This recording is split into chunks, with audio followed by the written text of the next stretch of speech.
They have already grabbed Hausa's land. Àwọn Hausa sì wọ́n ti gbalẹ̀ lọ́wọ́ wọn. Wọ́n ti ń jẹ́ Hausa Fulani. Ǹjẹ́ ẹ fúnra kinní kan? Ọmọ Yorùbá. Ọ̀rọ̀ tí mo fẹ́ bèrè lọ́wọ́ yín. Ǹjẹ́ ẹ fúnra wípé a ti ní Yorùbá Fulani? Àwọn tá ń pa epo Hausa Fulani, Hausa Fulani. Ǹjẹ́ mo pé Yorùbá Fulani ti wà? Ẹ mọ̀, màá já yín sí. Tẹ́ bá dé bíbí, ẹ gbọ́ Fulani Ìlọrin. Fulani Ìlọrin ni wà. Sẹ́ríkì gangan, Fulani gangan ni wà. Fulani Ọ̀yọ́ ni wà. Fulani Ìbàdàn ni wà. Àti ń di Yorùbá Fulani lọ díẹ̀díẹ̀. This is the time. This is the time that we gbọ́dọ̀ gbára wa kalẹ̀. Tá gbọ́dọ̀ gba Yorùbá nation kalẹ̀. Tá gbọ́dọ̀ kúrò nílùú apanilẹ́kúnjayé. Bẹ́ẹ̀ ká gbọ́dọ̀ ṣe pẹ̀lú ọpọlọ. Àti ní Yorùbá Fulani. Àwọn ọba wa, ìyàwó Olúwo, Ọlọ́run á jẹ́ kó lóyún láyọ̀, Fídáùsì. Tí ìyàwó ọba Olúwo, Queen Olórí Fídáùsì, tó bá bí ọmọ nísìn, tó bá bí àrólé, tó bí àrólé ọkùnrin làǹtìláǹtì, ọkùnrin jàbàlàjàbàlà fún Olúwo. Á padà jẹ ọba ní ilẹ̀ Ìwó o. Torí àrólé ọba ni. Á padà jẹ ọba Prince of. And kí sọ kíní kan fún yín. No matter tí Fulani ṣe tí ẹ̀jẹ̀ Fulani kíkiní báyìí kó wà nínú ẹ̀jẹ̀ kò sí bẹ́ẹ̀ fẹ́ ṣe. Fulani náà máa ń tẹ̀lé. Kí Fulani jẹ́ ìyá ọmọ. Ìwà Fulani náà máa wù. So ti certain pé Olúwo nílẹ̀ Ìwó ọmọ Fulani lè jọba nílẹ̀ Ìwó. Èní nìyẹn. Ẹlẹ́ẹ̀kejì, bàbá wa kábíyèsí o tó wàjà Aláàfin Ọ̀yọ́. Ǹjẹ́ ẹ mọye Fulani tó wà nínú ìyàwó wọn? Àwọn náà ní Fulani ńlé. Wọ́n lọ bèrè lọ́wọ́ ọba Olúwo, wọ́n lọ bèrè lọ́wọ́ àwọn olóyè ọba Olúwo pé kí ló dé tó Olúwo fi fẹ́ Fulani?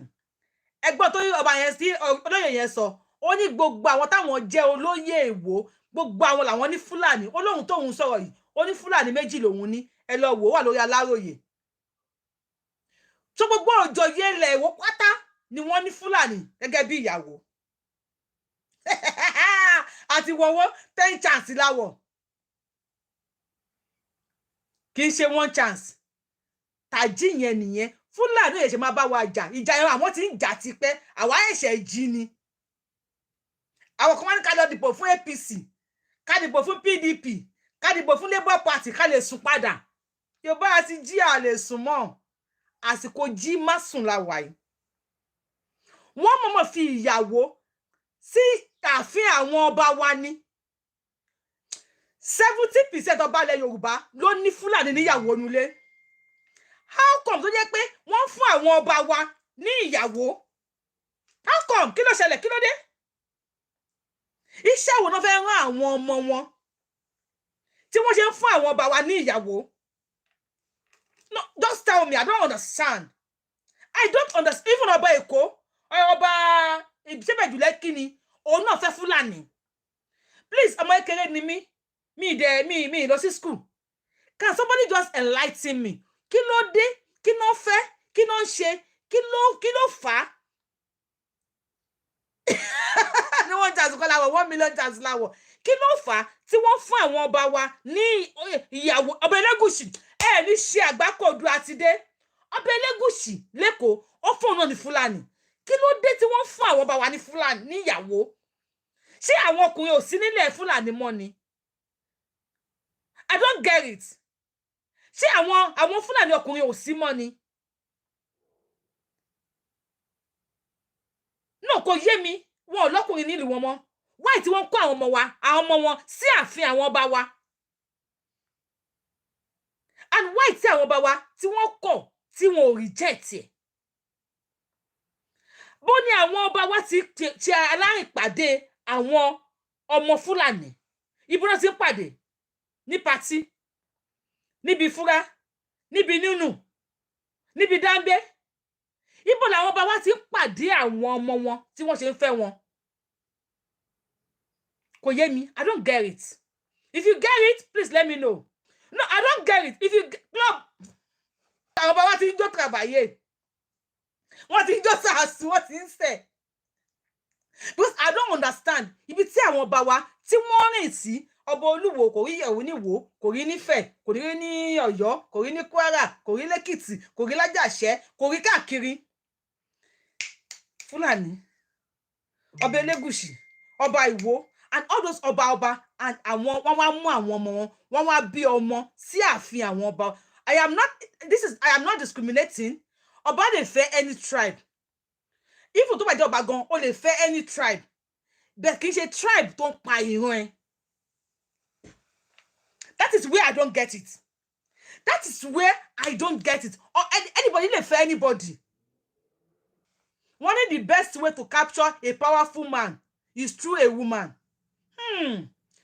Okay, àwọn ọba wa ti di Samson. Wọ́n ti gbá Delilah sí ilé Samson. Àwọn ọba wa ti di Samson, wọ́n ti fún ọ ní Delilah. Anybody lè fẹ́ anybody tó bá wùn láti fẹ́. Yes, fine. Ẹ lè fẹ́ anybody tó bá wùn yín. But kì í ṣe ìran tó pa ìran yín. Ṣé àwọn ọba wa máa sọ pé àwọn ò mọ̀ wípé wọ́n pa wá ni? Even àwọn ọba ìlú òyìnbó, even àwọn president ìlú yìí, wọ́n mọ̀ wípé àwọn Fúlàní ń pa wá nílẹ̀ Yorùbá. Ó ṣe wá jẹ́ pé àwọn yẹn gangan. Ó yẹ pé àwọn yẹn gangan làwọn ọba tiwa wọ́n lọ ń fẹ́. I don't get it. If you get it, please let me know. Me, Yorubawi, you don't get it. It's a tool to dominate our land. Wọ́n mọ̀ ra àwọn ọba wa ni. So ìtọ́ ní ẹ̀tọ́ mọ́ wá fi páyẹ̀ kọ́ lára Yorùbá nation tá a bá bẹ́. Àwọn tó fẹ́ Fúlàní sílé, wọ́n ti ní tó jókòó tì wọ́n. Bàtọ́ bá di pé ọba bá sọ pé, ogun dé o, ọba yá, Ìyẹ̀wù yá, ọba fẹ́ disappear wá, ẹgbẹ́gbẹ́ mi, ẹ ti wà ní Kúlápó, ọlọ́ ti wo fíìmù Aníkúlápó, ẹ bá ti wo fíìmù Aníkúlápó tó yẹ jáde sí, ìgbà tó bá di pé ó di gẹ̀dẹ̀gẹ̀dẹ̀, ọba ẹ̀pẹ́ ààfin ọba lọ́kọ́kọ́ máa lọ. Professor Malavi ti sọ, ó ní wọ́n ti pa àwọn youth, wọ́n ti pa àwọn ìlú tó, ó ní tó máa bẹ̀rẹ̀ gidi, ó ní ààfin àwọn ọba wa, the elite, ó lọ́dọ̀ wọn náà ti máa bẹ̀rẹ̀.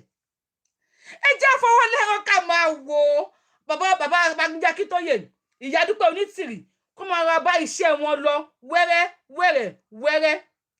This battle tá fẹ́ jà yìí, it's a must won. We must win it, ni. A must win, ni. Because if we lose this time around, maybe we are losing for the next 3,000 years to come.